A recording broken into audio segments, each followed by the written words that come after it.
আজ পরিবেশটা কেমন অন্যরকম, মেঘলা হয়ে আছে, অন্ধকার। এই বুঝি বৃষ্টি আসবে, পাতাগুলো সব বাতাসে এলোমেলো হচ্ছে। আমাদের এখানে এই যে পরিবেশটা আজকে আজ বাড়িতে কর্তামশাই এই মাছটা নিয়ে এসছে। বলো তো এই মাছটা কি মাছ? কারা কারা জানো কমেন্টে জানাবে কিন্তু। আজকে এই মাছে বাবা কর্তামশাই বললো টক করতে।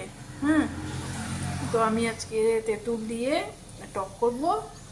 তো কেমন প্রসেসে করছি সেটা দেখবে। কড়াটা বসে গেছে, বসে দিয়েছি। এবার তেলটা গরম হবে, আমি তেলটা দিয়ে দিলাম। মাছগুলো ভাজবো তো, তাই জন্য তেলটা বেশি করে দিলাম। তেলটা গরম হয়ে গেছে, মাছগুলো ছেড়ে দিচ্ছি।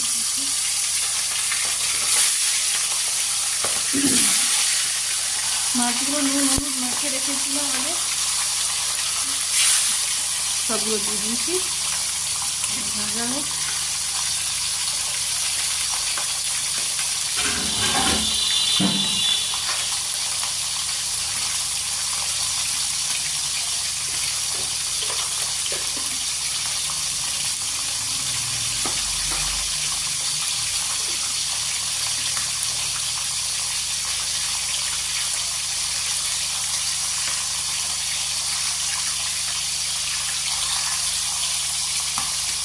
মাছগুলো এদিকে ভাজা হচ্ছে, আর এদিকে আমি ওই টক হবে বলে বাজার থেকে তেঁতুল নিয়ে এসে তেঁতুলগুলো জলে ভালো করে চটকে নিচ্ছি। এই খোসাগুলো ফেলে দেবো, ওই জলটা রেখে দেবো। এই ভালো করে চটকে নিচ্ছি। এটা টক জলটা রেডি করে রেখে দিচ্ছি, এক সাইডে রেখে দিচ্ছি। এই মাছের টক করার জন্য বেশি কিছু লাগে না, ওই তেঁতুল লাগে। এবার যে যেমন সবজি খায়, যেমন আজকে কর্তামশাই বললো মূলো দিয়ে, এই সাদা মূলো দিয়ে টক খাবে, এই সাদা মূলো দেবো আজকে। মাছগুলো ভাজা হয়েছে, এবার একে একে মাছগুলো তুলে নেব। এবারে ওই তেলে একটু ফোড়ন দিয়ে দেবো, লঙ্কা ফোড়ন দিয়ে দেবো।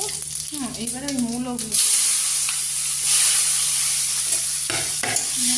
নেড়ে একটু ভাজা ভাজা হতে থাকবে।